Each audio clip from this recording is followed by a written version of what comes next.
everyone. Today I'm going to teach you how to start a lemon peel stitch project in the round, building off of a foundation lemon peel stitch that I taught you in another video. And if you haven't seen that one, make sure you go and watch that one first before you watch this video. Let's get started.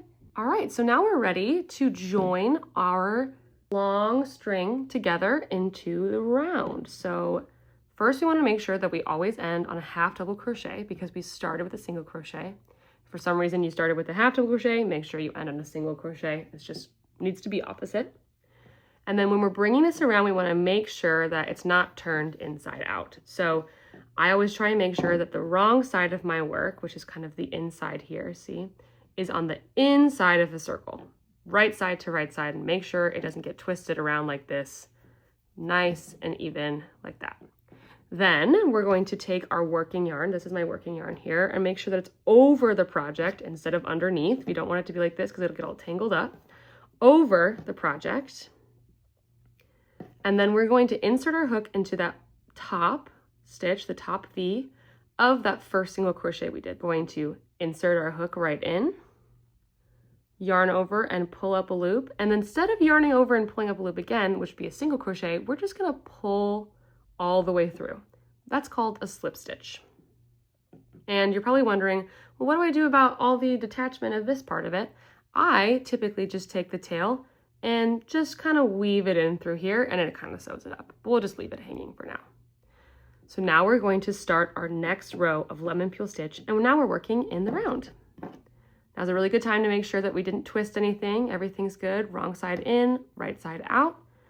All right, to start our lemon peel stitch, we are going to chain 2 because we're starting with a half double crochet. The reason why is because right below is a single crochet. So you always start with the opposite stitch that you started with the last row. We're going to yarn over, insert our hook into the same stitch, yarn over and pull up a loop. We have 3 loops on the hook, and then we yarn over and pull through all 3. And that is a half double crochet. Now we're going to switch to a single crochet because we're working a single crochet into the half double crochet below. Enter into both sides of the V, don't yarn over, just go right in. Now you yarn over, pull up a loop, yarn over, pull through 2. Back to half double crochet. Yarn over, insert into the V, yarn over, pull up a loop, yarn over, pull through all 3. Now back to single crochet. Insert, pull up a loop, yarn over, pull through 2.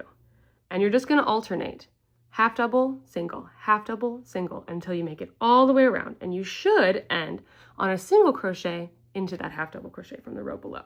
That's the rule with the lemon peel stitch. Essentially, you're always working the opposite stitch into the one below. All right, so we're at the last stitch of our project, and I just want to call out, especially for my beginners here, that we're going to do one more single crochet. We see this half double crochet here. We're going to do one more single crochet into the top of that. And a common mistake that especially new crocheters make is they think they have to do another stitch into this space here. But that's actually the slip stitch that we did last time to join it. And you can see this is very separated here, but that's just because I did my project very loose. You don't want to work a stitch into this. That's going to add stitches and make your project get bigger, and we don't want to do that. So we're just going to take our hook.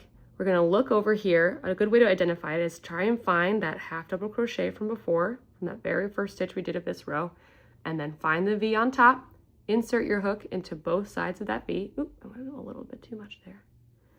Yarn over and make sure you pull through, no extra yarn over. And there we go. And you can see it's kind of creating these little slip stitches there that will join together the project.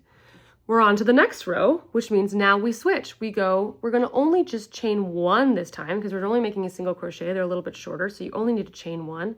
And we're going to insert into that same V we just slip stitched into and do a single crochet. And now we do a half double crochet. And we're going to do the same thing all around, just back and forth, back and forth. So anytime you're starting a row with a half double crochet, you do 2 chains to start.